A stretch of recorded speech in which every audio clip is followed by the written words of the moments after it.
friends that have just relocated to UK have been asking me and calling me, oh Fatima, how can I do this? How do I go about it?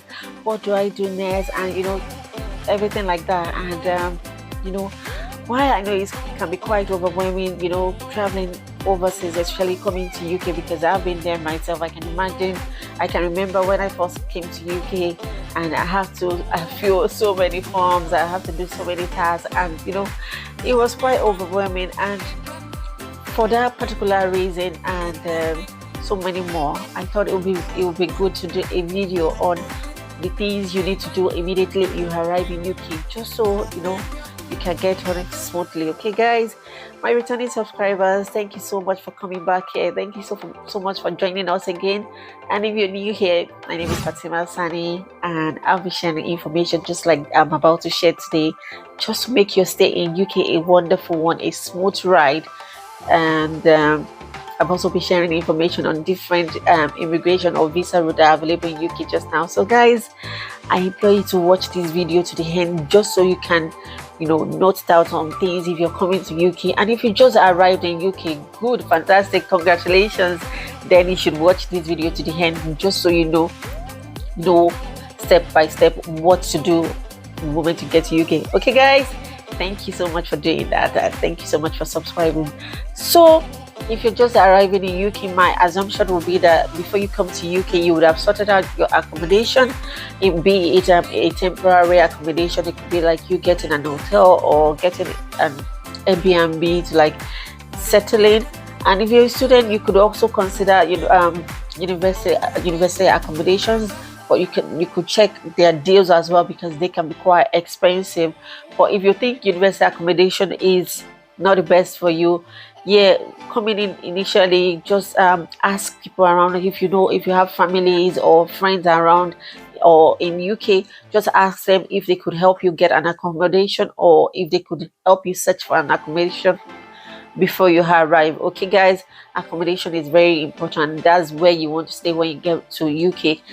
So the moment you get an accommodation, be it a temporary one or a permanent one, the next thing you want to do is you want to go get your BRP, which is biometric residence permit card.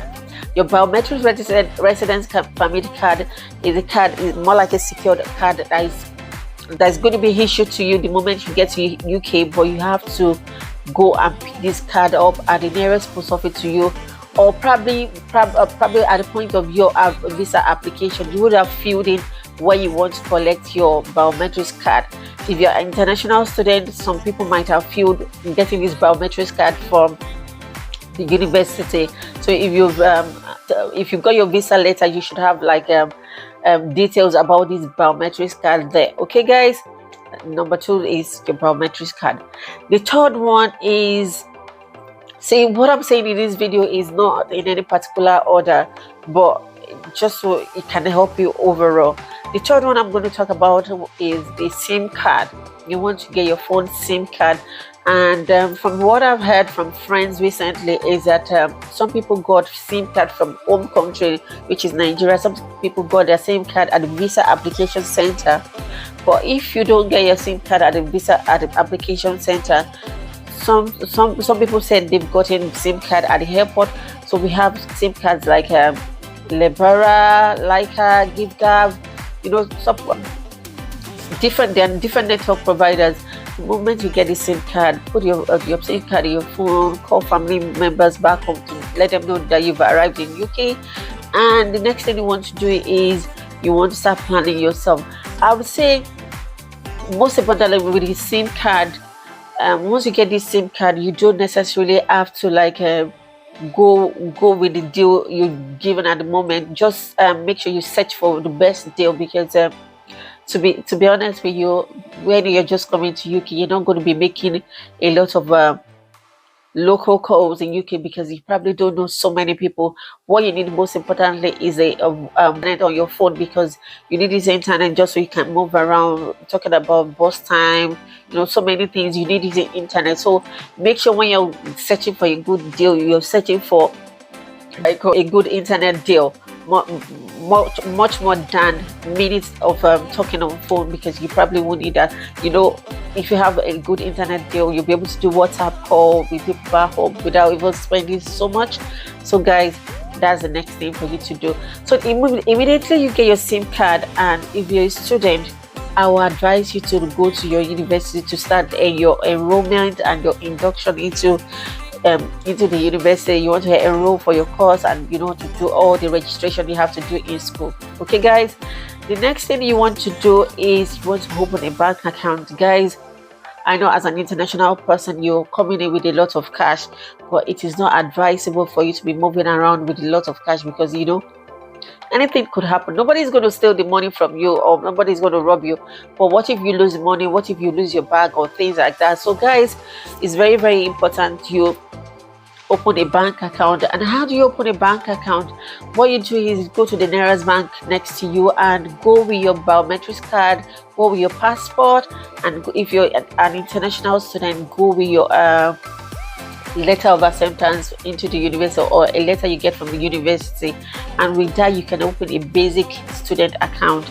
There are different accounts types that you can open, but if you're just coming in as a student, I think the best thing for you to go is to go with the basic one, which is the standard account, rather than the current one. But if you think the current one is what you want, then you can go for it. And I think basically the only difference between the current and the basic one is, with the current one, you're likely to be given overdraft and things like that.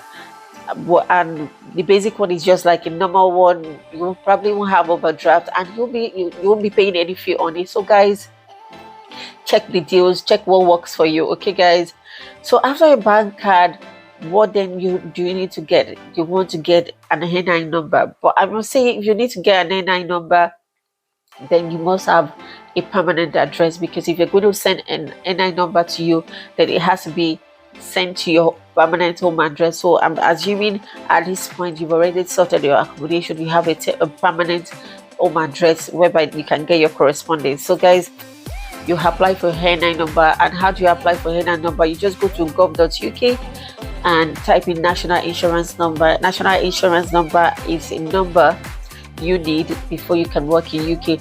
You don't necessarily have to get this number before you start working in UK, but if you're fortunate and you get a job before your NI number comes out, fine. Your employer is not going to say they're not going to give you a job because of the NI number. So guys, NI number is the next thing for you to do. Another thing you should do is sorting your internet out. I said earlier on, internet is very, very important. In UK, you need your internet, your Wi-Fi, more like your home Wi-Fi. You need your home Wi-Fi. So get your home Wi-Fi, check best deals online. Make sure you're comparing. Don't just go for anyone. Make sure you're comparing deals. Make sure deals you're getting are the ones that are going to be working in your area. So if you're checking for the best internet deals, so maybe you go online, you see Virgin Mobile, you see Vodafone, what's it called, Sky, and BT and things like that. But make sure you put in your postcode and say Wi-Fi or internet providers are near me that's going to work for your area, because there are some internet providers that probably won't be in your area, and you don't want to get yourself committed into like signing like long-term contracts, and you can't pull out of that. So guys, it's very important you get a good deal on your internet. Know what is working for you, know what you need most. Okay guys, so if you've done that, another thing, the next thing you need to do is get yourself registered to the nearest GP. Nearest GP is medical practice, which is general practice, more like your doctor. So get yourself registered to the nearest GP. And what are the things you'll be needing to register at a GP? You'll be needing your visa, your passport. You need your biometrics resident permit card, and you'll probably be needing your proof of address. So another one is, you already have to have like a permanent address before you register to a GP, just so that all your correspondence and things like that can be sent to the address. Okay guys, and you can more like that. So if you have prescription, they can be sent to the address. On if you're the type that have got like kids that came with you to UK that depend on you, your kids have to go to school. So what the next thing is, you want to start looking for schools around you. So most times in UK, your kids don't necessarily have to like travel far away to, you know, to go to school.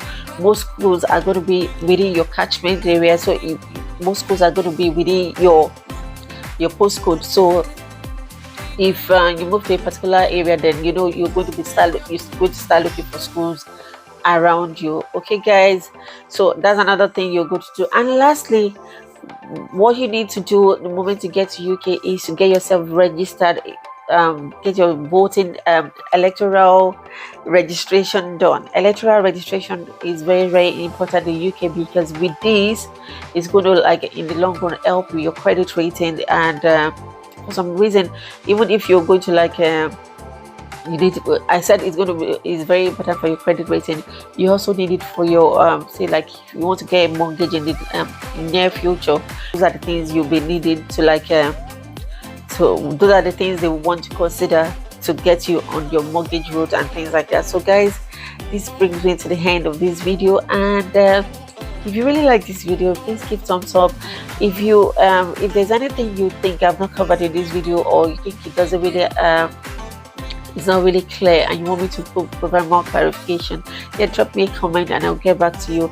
Guys, don't forget to subscribe to my channel. Don't forget to give thumbs up, and I'll see you another time. Thank you so much. Bye.